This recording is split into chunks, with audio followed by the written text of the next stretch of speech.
Will be Yep. sharing with us. So Maxim's presentation is titled Seven Songs of a Tamarisk Tree. This is a creative prayer about a silent Sufi retreat in the Sahara Desert.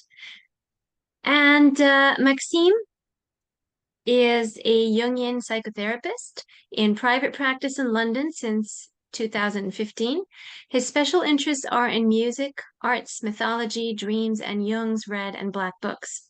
He presented his paper, The Snake Goddess, at the IAJS conference in Frankfurt in 2018 and at the Fourth European Congress of Analytical Psychology in Avignon in 2018. It is with great pleasure and honor to have you with us today, Maxime. So please go ahead. Thank you, Rula. Initially, actually, I had a crazy idea to keep silence for 15 minutes, thinking maybe it's the best way to talk about silent retreat in silence.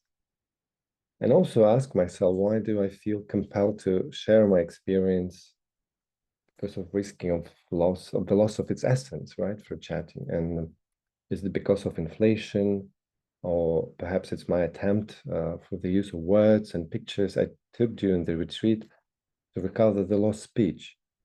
As our today's speaker, Tom Cheetham, beautifully put it, the drama, the quote, of the lost speech is the story of the quest to return all of us at every moment, a balance between the forces that would silence the inner voices of that forgotten language and the energies that would return us home to a world we dimly recall, and sometimes sense as a longing, the vague fragment of a song or the memory of a voice that calls our deepest, most secret name.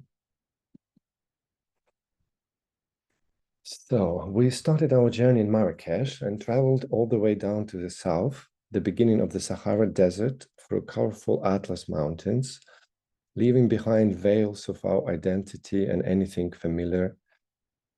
It was not my first silent retreat. I used to go to the Buddhist Vipassana centers, but it was my first Sufi retreat in the desert. And I kept asking myself, why should we travel thousands of miles away from home? What for? And I can relate to what Jung said.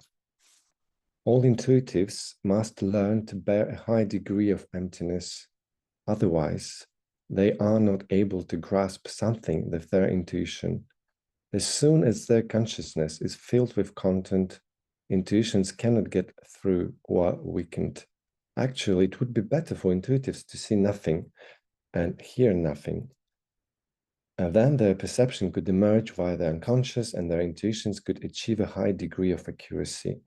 But then they would immediately be at risk of suffering hubris and inflation after previously having been tortured by feelings of non-existence, by the state of emptiness. If they realize that the emptiness is fullness, it would be easier to bear. And for the first night, we stayed in the Tuareg's Kasbah fortress, the ancient family house of our desert guides.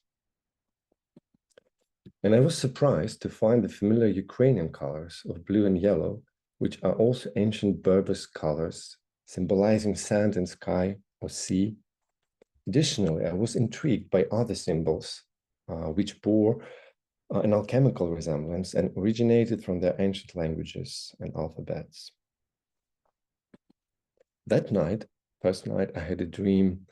I found myself swimming alone in an indoor rectangular pool constructed around the tomb of a healer.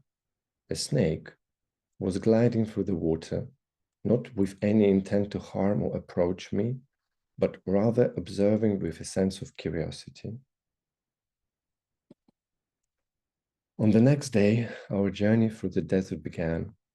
It was my first time in the desert, and everything was unfamiliar. However, the initial anxiety of new experiences soon melted away, and I adapted to its simple rhythms between sunrise and sunset.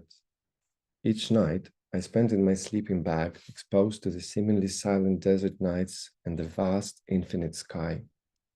In our daily lives, we're often disconnected from the wonders of nature, including the beauty of sunrises and sunsets. In Islamic tradition, Prophet Muhammad never performed any miracles, as I read after that, stating that nature itself is a constant source of awe and wonder. Even a single day spent in the desert can reveal how deeply ingrained our habits are and how little we truly need to survive. The desert can serve as a mirror, reflecting our inner struggles, fears, and aspirations. During a retreat, you can observe how your mood fluctuates randomly without any apparent reason, as everything remains the same. One day, I was sitting under the shade of a tamarisk tree and contemplating a silent fikr as a part of the Sufi practice. A silent fikr is that after repeating a zikr, a certain divine name, you remain silent and receptive to the experience of letting go of words, staying with the fragrance. And then I heard a gentle, it felt like a breath. It was the wind. And I thought, and that sound kept coming back with different intensity and from different directions. And it wasn't a windy day. And actually, it was a gentle breeze coming from the tamarisk tree and creating this soothing and melodic sound.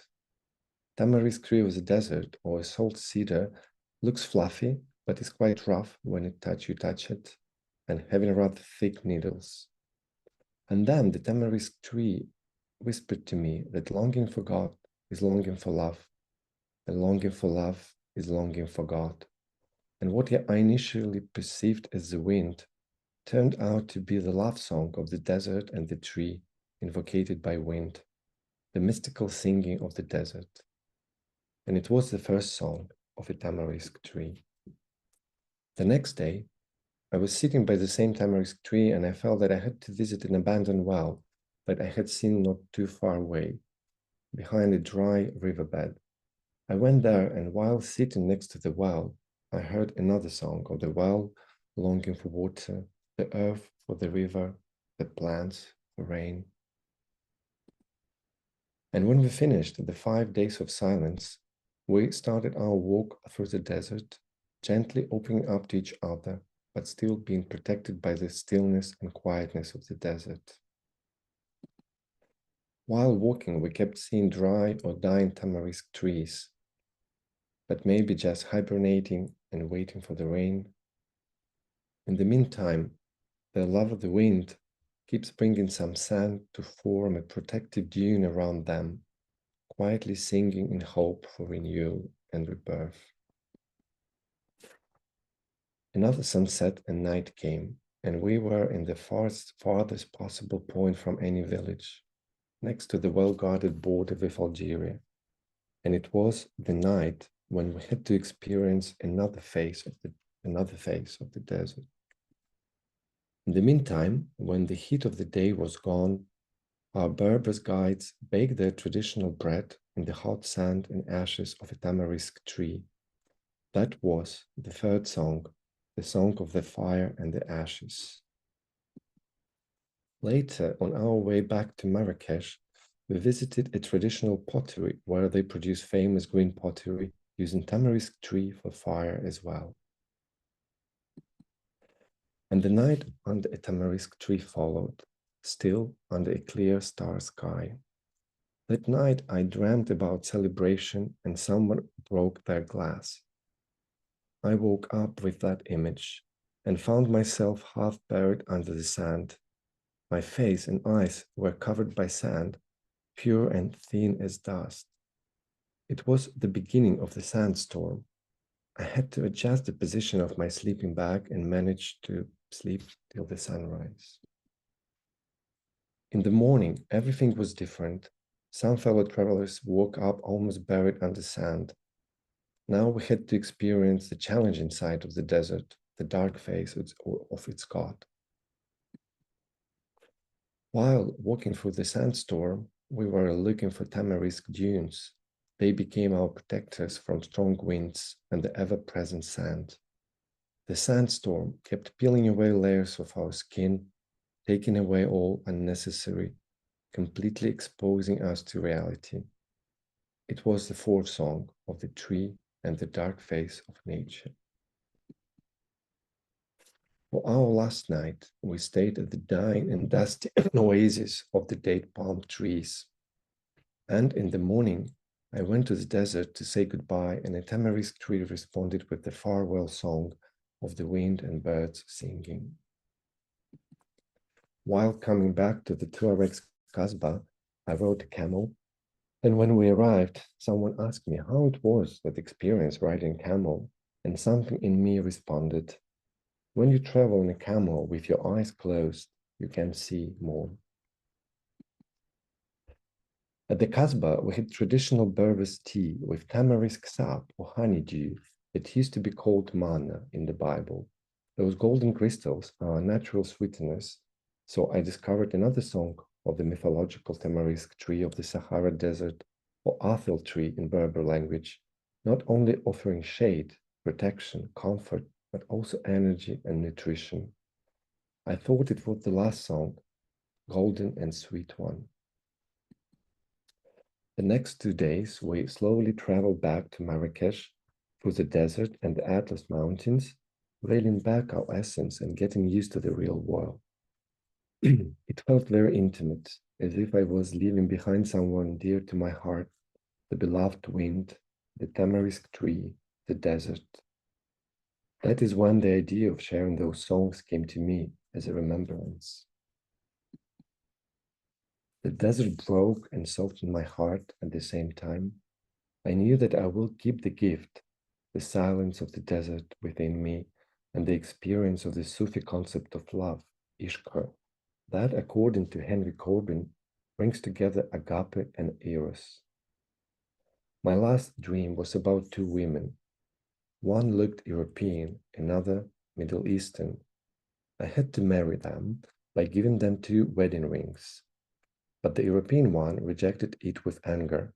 The second one accepted with the grace and silence. While being in Marrakesh, I accidentally saw a picture of a blossoming tamarisk tree, the last song of this plant, well known in world mythology, and the picture brought back the fragrance of my experience and the promise to return. Also, while being in the desert, I discovered the outwardly beauty of Quran recitations that became my companion back home. In the novel 40 Rules of Love, about Rumi and Shams, the author Elif Shafak says, when you step into the zone of love, language as we know it becomes obsolete. That which cannot be put into words can only be grasped through silence. Thank you. Thank you so much, Maxime, for sharing this extraordinary experience and the magic of the desert with us. And now I believe we have 15 minutes